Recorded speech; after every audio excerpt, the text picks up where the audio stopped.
Magandang hapon sa inyong lahat. Ito po si Herbert Curia, author-promoter ng The Bible Evangelization.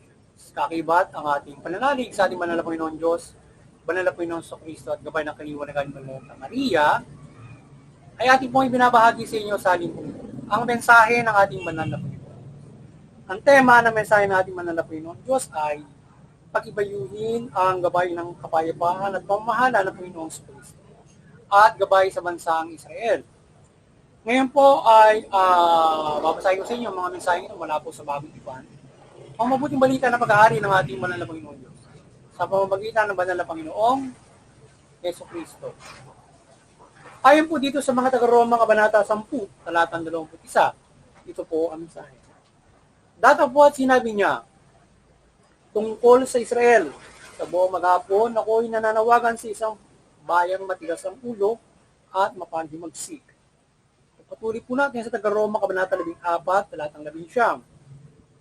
Kaya pagsikapan natin gawin ang mga bagay na pagdudulot ng kapayapaan sa isa't isa. Patuloy po natin sa mga taga-Epeso, Kabanata 4, talatang 3. Ito po ang mensahe.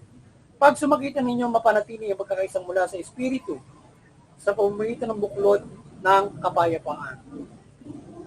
Pagpatuloy po natin sa mga taga-Efeso, Kabanata 1, talatang 18, talatang 19, at talatang 21. Po ang mensahe. Naway liwanagan ng Diyos ang inyong mga isip upang malaman ninyo ang ating inaasahan sa kanyang pagkatawag sa atin. Ang kaluwalhatiang inilan niya sa kanyang mga inirang at ang walang hanggang kapangyarihan niya sa ating mga nananalig sa kanya. Kaya nasa ilalim ng kapangyarihan ni Kristo ang lahat ng pag-aari, kapamalan at kapangyarihan at pamunuan. Higit ang kanyang pangalan kaysa lahat ng pangalan, hindi lamang sa panahon ito, kundi sa darating. Pagpatuloy po natin kay Apostol San Lucas, Kabanata 11, talatang 42. Ito po ang mensahe. Wika niya kung nalalaman mo lamang ang araw na ito, kung ano ang makapagdudulot sa iyo ng kapayapaan, ngunit ligid dito ngayon sa iyo. At ito po ang mensahe at salita ng ating banal na Panginoon Diyos. Pasalamatan po natin ang ating banal na Panginoon Diyos, banal na Panginoon Kristo at banal na Espiritu Santo. Hindi na ating banal na Santa Maria. Maraming salamat po, banal na Panginoon Diyos, banal na Panginoon Kristo, banal na Espiritu Santo at banal na Santa Maria. At ngayon naman po ay ipaliliwanag ko sa inyo ang mga mensaheng ito mula po sa tema na pag-ibayuhin ng gabay ng kapayapaan at pamamahala ng Panginoon Kristo at gabay sa bansang Israel. Yan. Nais po ibabatid sa atin ng ating banal na Panginoon Diyos sa ating lahat na tayo ay nais niya na tayo ay kanyang may pabatid sa atin na tayo ay kanyang pinagbubuklod sa pamamagitan ng banal na Panginoon Kristo. Kaya ang paglilingkod na ginawa ng banal na Panginoon Kristo na tayo ay kanyang pagbuklurin para sa pananampalataya sa Panginoon Diyos ay kasama rito ang pagpapairal ng kapayapaan para sa ating lahat. Kaya tayo ay pinagbubuklod ng Panginoon Diyos sa ilalim ng kanyang paghahari na tayo magkaroon ng kapayapaan. Sapagkat ang Panginoon Kristo ay itinalaga ng banal na Panginoon Diyos para pagharian at pamahalaanan ng lahat. Lahat ng paghahari, kapamahalaan, pamunuan, maging sa kalangitan, ay paghaharian niya sa pananampalataya natin sa banal na Panginoon Diyos. Kaya tayo ay dapat ay pailalim sa Kanya at magpairal tayo ng kapayapaan.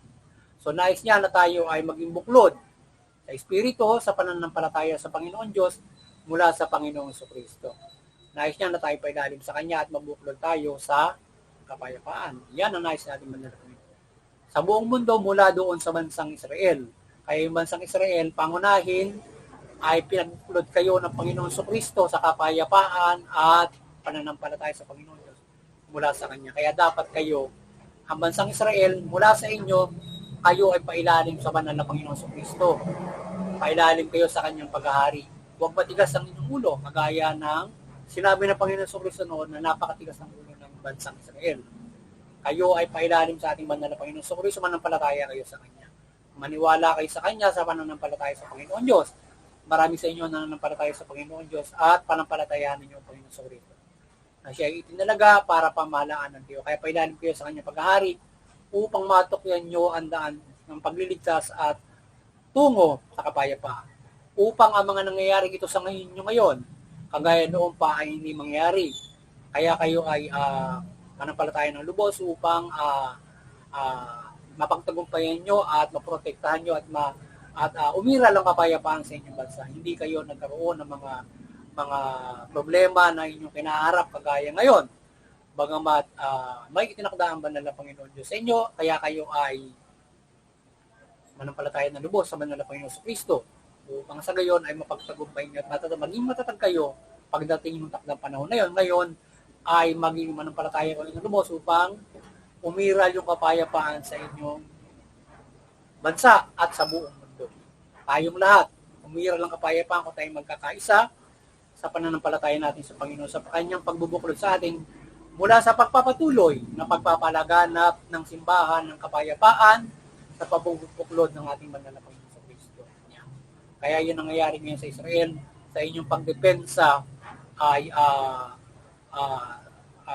sa nangyayari sa inyo ngayon mula sa inyong naging hindi pananampalataya sa Panginoon sa Kristo, na kayo ay nagkakaroon ng ganyang mga pangyayari, ay kayo ay manumbalik, kayo mananampalataya ng lubos sa banal na Panginoon upang hindi nyo na maranasan ng mga ganyang pangyayari. Ngayon, kung ito na ang huling panahon, maging matatag kayo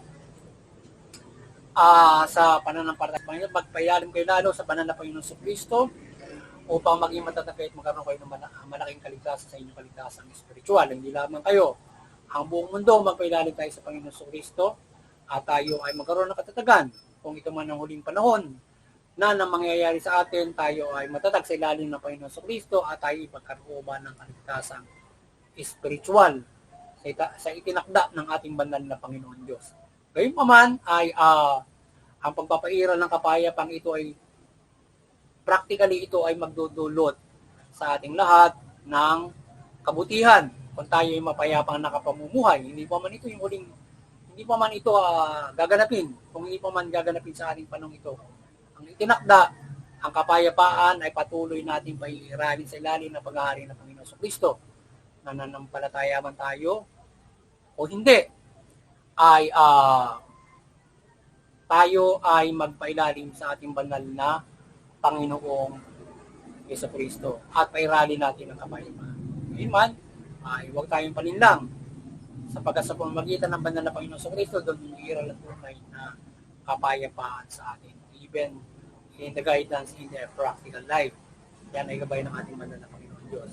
Ngayon, ay naway kayo ay nagabayan na naman ng mabuting balita, nagabayan kayo at napagbuklod na naman kayo sa kapayan ng Panginoon sa Kristo. Patuloy kayo na pagbuklod ng Panginoon sa Kristo sa kapayapaan sa pamamagitan ng patuloy na pagbabahagi ng simbahan at nating mga naglilingkod sa Kanya para sa ating lahat at pailalim tayo sa Kanya. At sana ay tayo ay patuloy na magkaroon ng kaligtasang spiritual sa ating pagbubuklod na ito ng ating banal na Panginoon sa Kristo. At patuloy tayo manampalataya sa Kanya. Sana ay magkaroon tayo ng kaligtasan sa mga araw-araw na pamumuhay sa ating pananampalataya sa Panginoon sa Kristo at patuloy maakay sa tunay na pagtahak ng kapayapaan. Hindi sa pamamagitan ng mga pagpapairan ng karahasan para umiral ang kapayapaan, kundi sa pamamagitan ng ginawa ng banal na Panginoon Kristo. Bagamat may mga dapat mangyari na ganyang mga bagay, ay higit na pairalin natin ang kapayapaan. Yan. Sana patuloy tayong gabayan ng banal na Santa Maria, ng Panginoon Diyos, Panginoon sa Kristo, banal na Espiritu Santo, banal na Santa Maria, ng kanyang presensya, ng kanyang kaliwanagan sa ating pumabahagi ng mabuting balita at kayo ay magabayang lahat ng presensya ng banal na Santa Maria sa ating pumabahagi ng mabuting balita.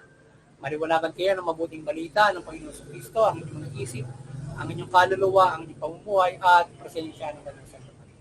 At mapag-ibayin yung sundin ang mabuting balitang ito at pailalim kayo sa banal na Panginoon sa Kristo. Ngayon naman ay doon sa Interfaith Unity, patuloy kayong magabayan.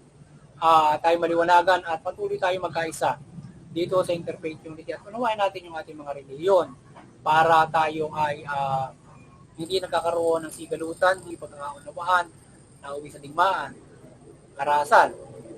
Bagkos, nagpapahirapan tayo ng kapayapaan, pagkakaisa, pagkamahanap, mabubuting aral ng ating mga reliyon, ang ating mga paniniwala, maging hindi man tayo nananampalataya sa Diyos, ay may paniniwala na tayo ay napapahiran ng kapayapaan at ng kabutihan. Magkaisa tayo dito sa interfaith unity at magpahiran tayo ng nasabing pagkakaisa, kapayapaan at pagmamahalan. At makagabay tayo sa bawat pamilya, pamahalaan, bawat mga bansa at lupa. At doon sa CBCP and Vatican Church, maliwanagan yun, Iban na Santa Maria, patuloy yung pagkukulorin ang sangkatauhan sa pananampalataya sa ating Panginoon Diyos, mula Panginoon Kristo at mabuting balita. At sa ating munting kakayanan, patuloy tayong nananampalataya ng paggabay ng sa atin ng ating banal na Panginoon Diyos, ng kanyang kapangyarihan at ng kanyang pag-himala. Partikular, itong gabayan tayo ng kanyang presensya sa ating pagbabahagi ng mabuting balita. Nagabayan tayo ng presensya ng Panginoon Kristo, banal na Espiritu Santo at kayo din ng banal na Santa Maria. Ng presensya niya with Mother Mary Lights o nakaliwanagan at siyempre aparisyon ng banal na Santa Maria. At kayo maliwanagan. At lalong-lalo na yung mga kapamalaan, kayo ay magabayan. Bilang paglilingkod natin sa Panginoon Diyos na magabayan yung kapamalaan sa mabuting pamamahala mula dito sa bansang Pilipinas at ang lahat ng mga kapamalaan at kayo magabayan tungo sa darating ng mga itinakda ng ating banal na Panginoon Diyos. Kayo makiisa at magpailalim sa Kanya. Yung ating ang ating pamalaan ay maliwanagan at patuloy kayong mamahalan ng mabuti, matuwid. Tugunin yung karapatang pantao, patas na hustisya. Sa gayon, yung inyong mamamayan ay makapamamahala ng makapamumuhay ng maunlad. Ayon sa karapatan, mapayapa. At higit sa lahat, makakapanampalataya sila ng lubos sa ating banal na Panginoon Diyos. Sa inyong proteksyon, sa inyong mabuting pamamahala. Instead na nagkakaroon ng kaguluhan at napakahirap na pananampalataya kung mayroong kaguluhan at paghihirap. Ngayon kung tayo ay namumuhay ng maunlad, mapayapa, magaan ang ating pananampalataya. Kaya yan ang nais ng banal na Panginoon Diyos na kayong mga kapamalaan na tayong natin magkaisa sa isang mabuting. So muli, magandang hapon sa inyo lahat. Sana nagabayan na naman kayo ng mabuting balita sa ating pagbabagi sa The Bible Expositions, The Bible Evangelizations, at tayo ay patuloy niyang pagpalain, protektahan na sama-sama natin sa buhay ang mabuting balita. Magandang hapon sa inyo lahat.